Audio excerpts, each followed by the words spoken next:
Слов не слышно не только потому, что они сокровенные, но и чтобы не тревожить лишний раз голос. Так проходят последние минуты до концерта. Чтобы выступление было удачным, с утра Владимир Васильев не снимал шерстяные носки и свитер. Объясняет, голос – штука требовательная, даже в отношении температуры. Высокая она должна быть и на сцене. Вечер, где важнее всего чувства.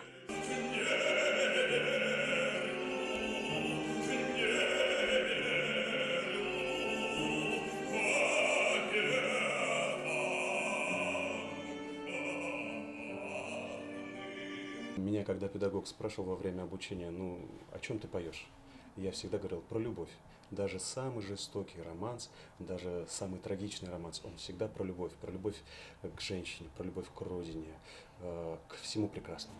Переживать под задушевный дуэт инструмента и голоса в России стало популярным в XIX веке. Сейчас в городской афише концертов вечер романсов – редкость. Но разве можно их не любить, удивляются солисты. В них очень всегда большие какие-то глобальные мысли заключены в совершенно коротких страничках, в коротких минутах. Мы проживаем всю жизнь. Не только слова прочувствовать помогает и музыка. Мелодичная, так умеют только русские классики. Программу концерта Владимир Васильев составил, подсмотрев даты, по нарастающей до Свиридова, от основоположника сочинений для голоса Глинки.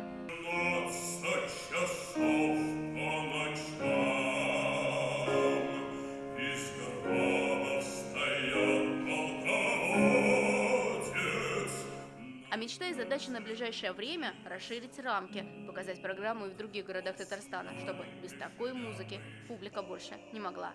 Маргарита Петрова, Андрей Корсинский, телеканал «Татарстан», Новый век.